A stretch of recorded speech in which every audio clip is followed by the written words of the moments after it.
Siema, tu wahacz. Duży 7-osobowy SUV z hybrydą plug-in 428 koni i z bogatym wyposażeniem za lekko ponad 200 000 złotych. Na papierze flagowy Chery model Tiggo 9 prezentuje się naprawdę ciekawie. Sprawdźmy, jak wypada w rzeczywistości. Przez duży rozumiem 481 cm długości i 192 cm szerokości. Nie jest to jednak absolutny gabarytowy flagowiec w obozie Chery, ponieważ w ofercie jest też model Tiggo 8, który ma 472 cm długości, ale już pod kątem charakteru testowana 9 jest wyraźnie pozycjonowana wyżej i ogólnie wszystko, co będę pokazywał na tym filmie, występuje w Chery Tiggo 9 od razu, ponieważ Chińczycy postawili w tym modelu tylko na jedną półkę wyposażeniową nazwaną Prestige. Mamy również tylko jeden układ napędowy, zatem konfigurator jest tutaj wyjątkowo prosty, modyfikować można tylko kolorystykę, a samochód kosztuje dokładnie 209 900 zł. Lakiery Metallic są w cenie, jedynie matowy wymaga dopłaty 5000 zł. Szkoda, że paleta barw jest taka skromna, bardziej wyrazisty jest tylko kolor zielony, a poza nim mamy czarny, biały i szary, więc trochę ponuro. Felgi są dostępne za to tylko jedne i zawsze mają w Tiggo 9 20 cali. Samochód jak na mój gust dobrze się prezentuje, nadwozie z dużym grillem sprawia odpowiednio masywne wrażenie jak na dużego SUV-a, trudno jest się tutaj do czegoś przyczepić. Wnętrze Tiggo 9 ma moim zdaniem naprawdę udany projekt, jest oparte o dosyć proste linie, co nadaje całości elegancji, no i też te linie dobrze się ze sobą komponują. W typowo chińskim stylu umieszczono tutaj duży ekran na środku, co nie każdemu przypadnie do gustu. Wybór jaśniejszej kolorystyki nie wymaga dopłat. Kabina jest też bardzo dobrze wykonana, podoba mi się materiał na podszybie w górnej części deski rozdzielczej, miły dla oka, matowy, fajnie wypada też ta wstawka oraz elementy ze skóry. Na minus oceniam za to tutaj obecność połyskującej czerni, będzie to łapało odciski palców. Mamy miękki podłokietnik. W niższych częściach kokpitu są już twarde plastiki o przeciętnym wyglądzie, ale mało też zwracają na siebie uwagi. Na tunelu środkowym trochę tej fortepianowej czerni znowu jest, ale bez dramatu, nie ma żadnych problemów ze spasowaniem, detale są wykonane estetycznie, zatem jakość wykonania to mocny punkt testowanego Chery. Skórę spotkać można także na fotelach i jest ona naturalna, bardzo przyjemna w dotyku. Fotele są typowo stworzone do komfortowej jazdy i wygodne, nawet po całodniowej trasie mi nie dokuczały. Mamy w nich także wentylację, podgrzewanie i to tyczy się także tylnej kanapy, a ekskluzywnie dla przodu jest masaż z całkiem sporą ilością pompowanych stref. Też oczywiście jest elektryczna regulacja, zatem również pod tym kątem jest w Tiggo 9 na bogato. Dodatkowo fotel pasażera ma możliwość wysunięcia podnóżka, co w połączeniu z rozłożeniem oparcia pozwala uzyskać bardziej wypoczynkową pozycję, a fotel kierowcy ma głośniki wbudowane w zagłówki. Ma to poprawiać wrażenia podczas słuchania muzyki, chociaż przyznam, że efekt jest na tyle subtelny, że gdybym nie wiedział, to nie zwróciłbym w ogóle na niego uwagi. Bardziej te głośniki odczuć można podczas rozmów telefonicznych, w każdym razie jest to moim zdaniem bardziej bajer, a nie coś wyraźnie zmieniającego odczucia. Z drugiej strony też ten dodatek nikomu nie przeszkadza, więc jest ok. Układ hybrydowy, tak jak wspominałem, osiąga łączną moc 428 koni mechanicznych, ale już spalinowa podstawa, która jest jego częścią, wygląda na papierze znacznie skromniej, ponieważ mamy pod maską silnik benzynowy 1.5 generujący samodzielnie jedynie 143 konie mechaniczne. Za dużą moc samochodu odpowiadają 3 silniki elektryczne, z przodu mają one 102 i 122 konie mechaniczne, a z tyłu 238. Aby zapewnić cały czas odpowiednią dynamikę, Chery tak zaprojektowało układ, aby zawsze odpowiednio dużo energii w akumulatorach zostawało i przyspieszanie odbywa się głównie za sprawą silników elektrycznych, a benzyna służy tutaj bardziej za generator energii. Przy tak dużych dysproporcjach w mocy pomiędzy spalinowcem i elektrykami ma to sens i sprawdza się podczas jazdy, bo nawet z pozoru z pustymi akumulatorami Tiggo 9 miało wyraźne i płynne reakcje na wciskanie gazu. Nie odczułem dużych różnic względem jazdy w pełnoprawnym trybie elektrycznym EV. Oprogramowanie samochodu sugeruje także, aby korzystać z inteligentnego trybu oszczędzania energii, który trochę mocniej doładowywuje akumulatory do okolic 25, a nie 15%. Można sobie także ustawić przedział, poniżej którego poziom naładowania ma nie spadać, chociaż coś poszło bardzo nie tak w trakcie tłumaczenia menu z tym związanego. Wracając do dynamiki, samochód tak przyspieszy od 0 do setki.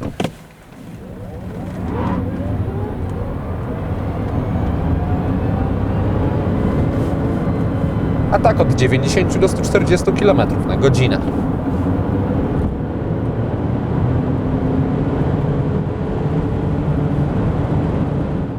Osiągi Tiggo 9 są bardzo dobre. Trudno powiedzieć, czy odczucia na pewno odpowiadają deklarowanej mocy, ale już bez obaw mogę stwierdzić, że testowany model przyspieszał bardzo sprawnie, bez względu czy w mieście, czy na autostradzie.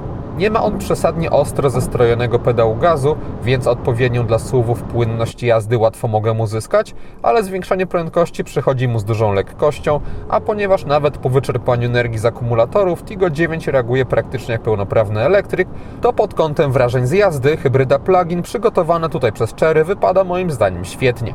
Wrażenie jazdy autem elektrycznym potęguje też sposób zachowania silnika spalinowego, ponieważ jest on bardzo skutecznie wyciszony w kabinie i zazwyczaj trudno jest w ogóle połapać się na słuch, czy benzyna jest odpalona, czy też nie.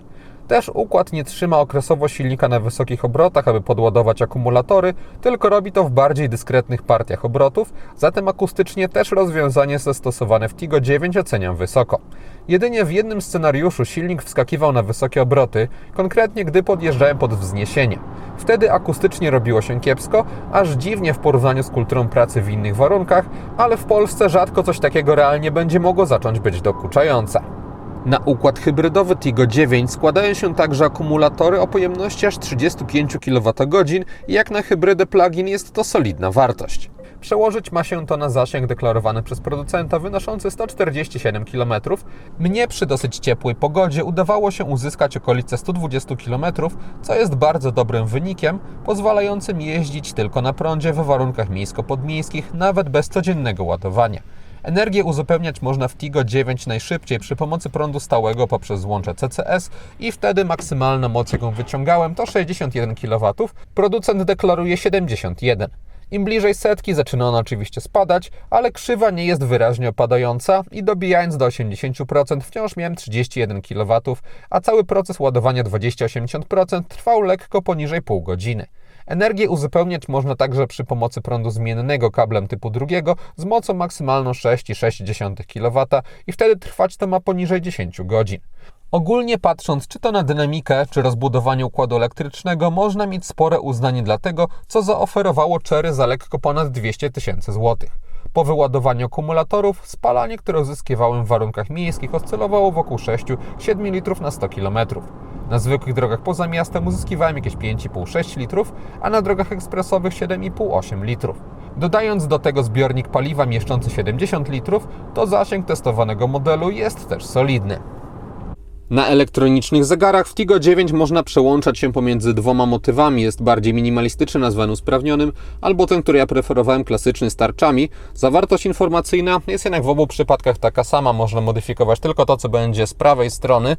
I mamy tam chociażby bezsensowny komputer pokładowy, to znaczy można śledzić średnie zużycie energii czy spalanie tylko z ostatnich 50 km bez możliwości resetu tych wskazań, co nie ma dla mnie żadnego sensu. Jest resetowalny komputer, on tylko zawiera średnią prędkość i przejechany dystans i to by było z grubsza na tyle. Nie ma tutaj żadnych dużych możliwości personalizacji, ale dostęp do tych najważniejszych rzeczy jest czytelny, chociaż te różne wskazania mogłyby być moim zdaniem trochę większe, zwłaszcza przy motywie tym usprawnionym.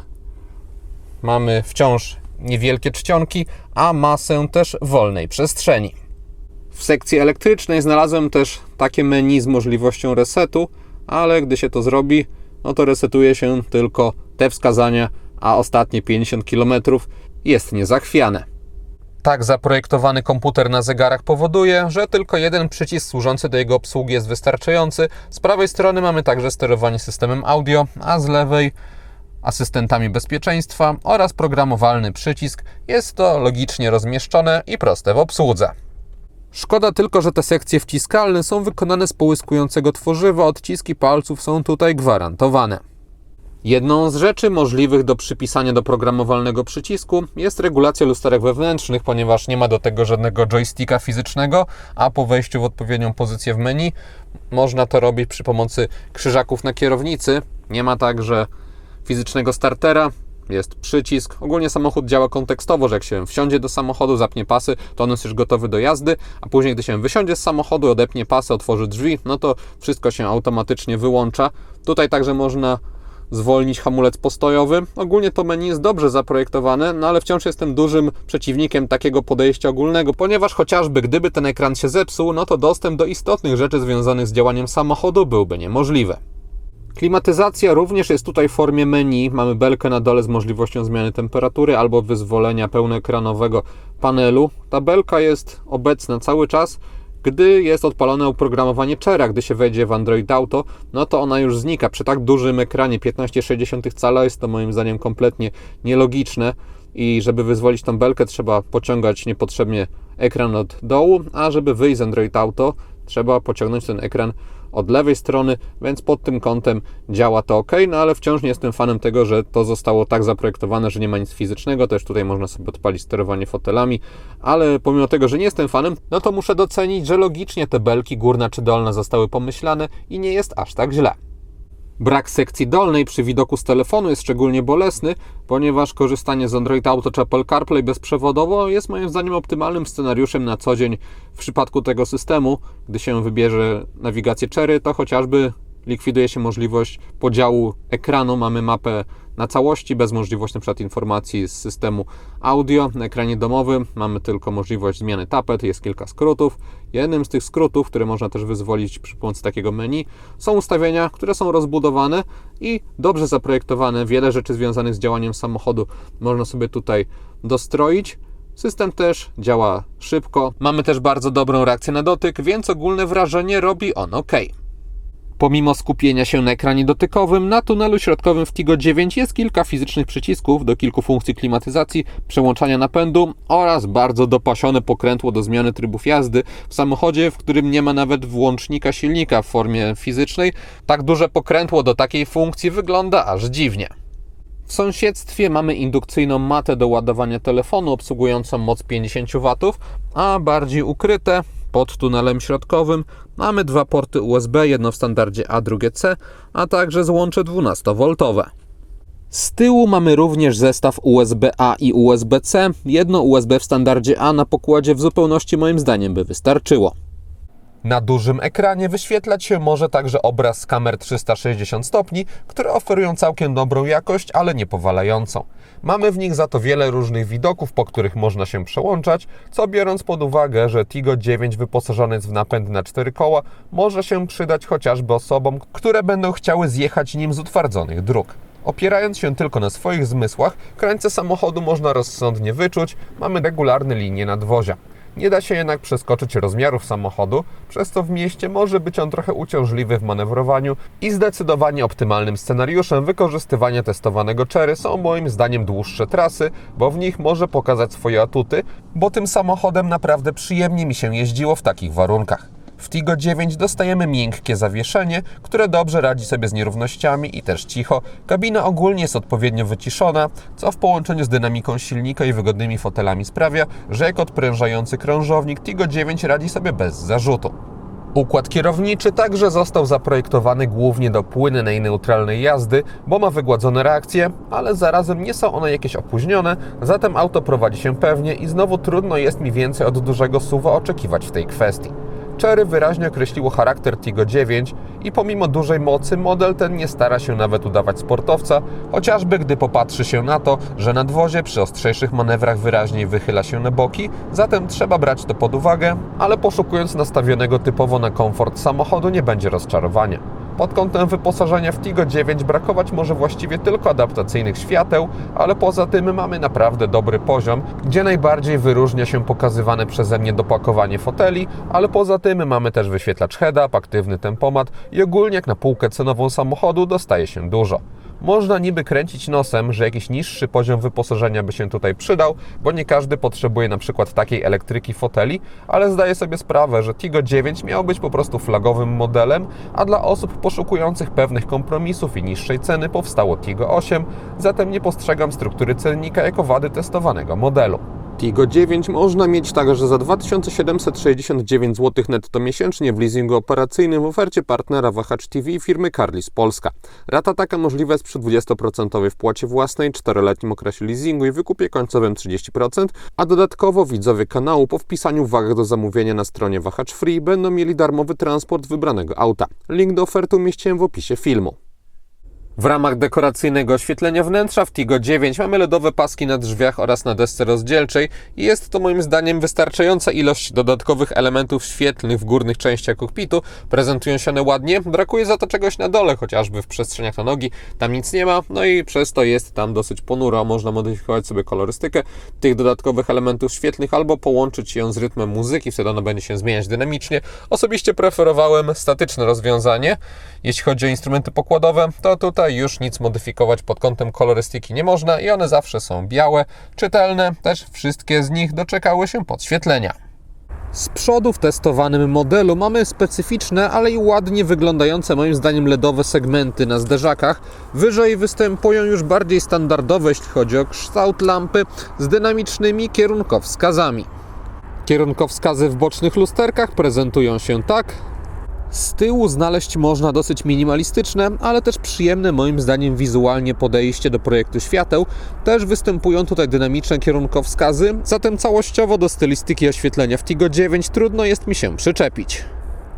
Za to lepiej mogłyby być zaprojektowane światła drogowe, ponieważ po ich odpaleniu wzmocniona wiązka jest skupiona na samym środku, a boczne strefy praktycznie się nie zmieniają, a przydałyby się one wyższe, na przykład podczas podróży przez las. Na szczęście ogólna moc LEDów wypada dobrze, mamy też odpowiednią poziomą precyzję odcinania obszaru jasnego od ciemnego, więc same światła mijania też nieźle ogarniają pobocza. Cały czas mówię jednak o zwykłych statycznych LEDach i szkoda, że nie mamy tutaj adaptacyjnych świateł matrycowych, bo jest to właściwie jedyny obszar, gdzie Chery wyraźnie odstaje technologicznie od konkurencji spoza Chin. Na tylnej kanapie, po ustawieniu przedniego fotela pod siebie, na nogi mam taki, bezpieczny, ale nie jakiś ogromny, biorąc pod uwagę gabaryty całego samochodu, zapas miejsca. Moja głowa ląduje w naturalnym ułożeniu na krańcu panoramicznego dachu i od podsufitki dzieli mi jeszcze taki margines, więc również jest bezpiecznie. Tunel środkowy jest w Tigo 9 w ogóle nie zaakcentowany. Tylna kanapa ma możliwość elektrycznej regulacji przód-tył, która jest wyraźna przy maksymalnym przesunięciu do przodu. Jest już kontakt z oparciami przednich foteli, więc nikt tutaj poza dziećmi w fotelikach nie mógłby usiąść. Z tyłu mamy także do dyspozycji rozkładany podłokietnik. Elektrycznie można także regulować kąt pochylenia oparć. W ten sposób można je też kompletnie złożyć, więc aby porównanie miało jakiś sens, pokażę różnicę pomiędzy ułożeniem mniej więcej pionowym, a najbardziej pochylonym do tyłu. Elektrycznie tylną kanapą sterować można także z bagażnika, ale rozkładanie i składanie foteli w trzecim rzędzie już odbywa się bardziej tradycyjnie, gdy są wszystkie miejsca rozłożone. Do dyspozycji w bagażniku pozostają 143 litry. Ilość przestrzeni dla pasażerów 6-7 jest mocno uzależniona od położenia drugiego rzędu. Przy maksymalnym przesunięciu do tyłu na nogi sytuacja nie wygląda dobrze. No i też ten drugi rząd musiałby być mocno przesunięty do przodu, abym miał co zrobić z nogami. Jeśli chodzi o miejsce nad głową, to musiałbym się trochę garbić, żeby jakoś ją zmieścić, więc miejsca w trzecim rzędzie są typowo dla pasażerów o mniejszych gabarytach. W konfiguracji 5-osobowej dostaje się 819 litrów do dyspozycji. Próg załadunkowy swoją drogą w bagażniku jest umiarkowanie wysoki, nie jest zły jak na samochód tego typu. Mamy także tutaj niską krawędź przy otworzonej klapie, to warto brać pod uwagę, żeby się nie uderzyć głową. Otwór jest dobry na wysokość, gorszy na szerokość, a kształty za nim regularne. Na bocznych ściankach, poza przyciskami sterującymi, mamy jedynie z praktycznych dodatków uchwyt na jakieś torby z prawej strony. Są też przestrzenie na kubki dla pasażerów podróżujących w trzecim rzędzie, a pod podłogą w kufrze nie ma żadnej dodatkowej przestrzeni. Maksymalne zdolności ładunkowe testowanego Chery to 2065 litrów przy zachowaniu płaskiej podłogi.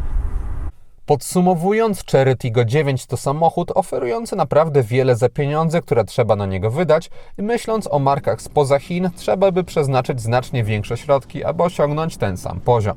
Zwłaszcza spodobało mi się w nim zachowanie w długiej trasie, bo z przyjemną izolacją od otoczenia, wygodnym zawieszeniem i dającą dużo frajdy i też bezpieczeństwa dynamiką, jest to świetny kompan w takich warunkach.